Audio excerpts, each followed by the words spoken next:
matinding babala ang binitawan ng Taiwan matapos ma-detect ang multiple waves ng missile mula po sa China. Nagpalipad na nga ba ng missile ang China pupuntang Taiwan? Magandang oras po sa lahat ng ating mga kababayan, sa lahat po ng mga solid sangkay na nanonood ngayon. Ako po muli ito, Sangkay Janjan, nagbabalik dito sa ating channel. Huwag niyo pong kalilimutan na isubscribe ang ating YouTube channel, i-click ang bell at i-click niyo po yung all. At sa mga nanonood po sa Facebook, i-follow niyo po yung ating Facebook page. Patuloy na nagbabantay ngayon mga sangkay ang Taiwan tungkol po sa kanilang na-detect na pagpapalipad ng missile mula po sa China.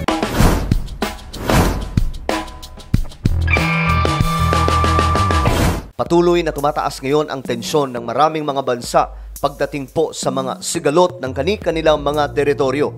Maging ang Pilipinas, mga sangkay, ay hindi po ligtas sa ganitong sitwasyon. Ang Pilipinas ay may kinakaharap na laban against China. Ang China na inaangkin ang teritoryo ng Pilipinas na sakop po sa exclusive economic zone ng Pilipinas. Maliban po sa Pilipinas, mga sangkay, ay ang Taiwan.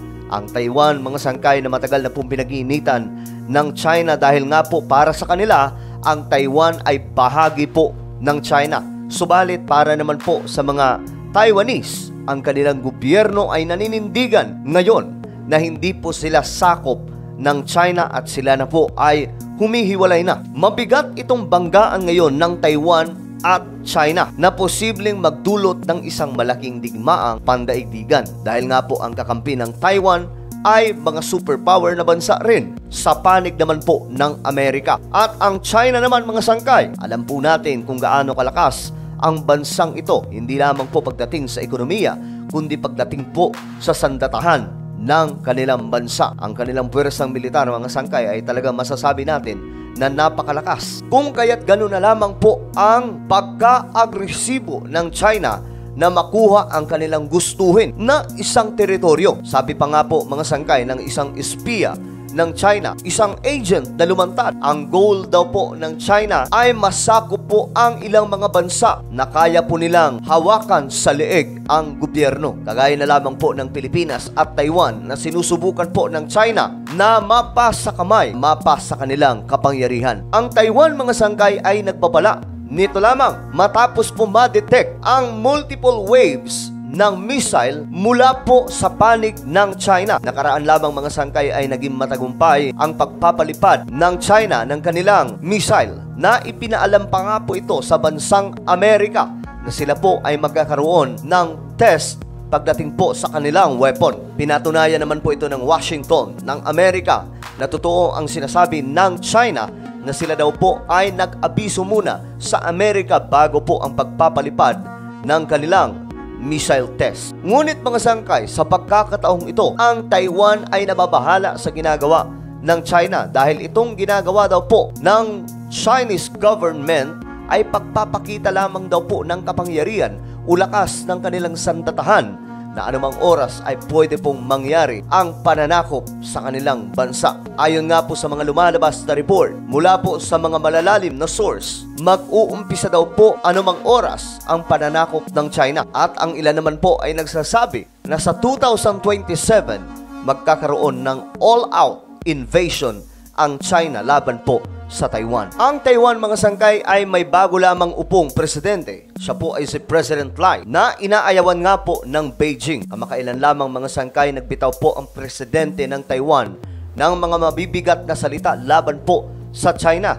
Tahasan nitong sinasabi na hindi ito papayag na mabalik ulit sa kapangyarihan ang Taiwan sa kamay ng China. Agad naman po nag-response ang China ng isang mabigat na salita. Hinatulan po ng mabigat na parusa itong presidente ng Taiwan na ayon po sa kanila, kahangalan daw po ang kanyang mga salita laban po sa China. Kaya't nararapat lamang po ang mabigat na parusa laban po sa kanya.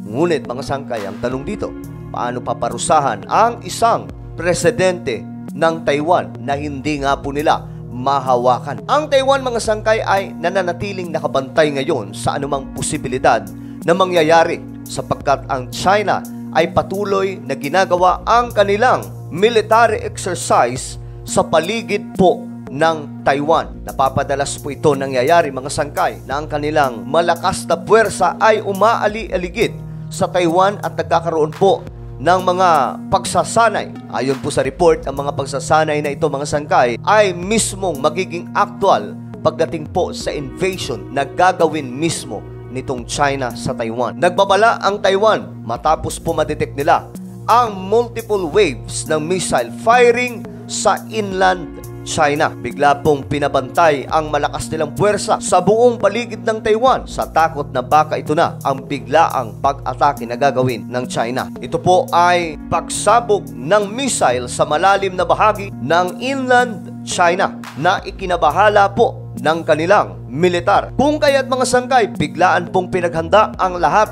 ng puwersa ng Taiwan upang masagupa kaagad kung anuman ang gagawin nitong China. Dahil nga po matagal nang pinaplano ng China na makuha ng sapilitan at mabalik itong Taiwan sa kanilang kapangyarihan. At sa ngayon mga sangkay, patuloy na ginagawa ng Taiwan ang kanilang matindi at mahigpit na pagbabantay sa buong paligid ng kanilang bansa. Dahil anumang oras mga sangkay ay posibleng gawin ng China ang kanilang sorpresang pag-atake, kagaya ng ginawa ng Russia sa Ukraine. Talagang hindi nagsisinungaling ang salita ng Diyos, mga sangkay, o ang Biblia tungkol po sa mga magaganap sa ating mundo sa huling kapanahunan. Kagaya na lamang po nitong naihula sa Biblia na magkakaroon po ng mga bangayan at sigalot ang mga bansa.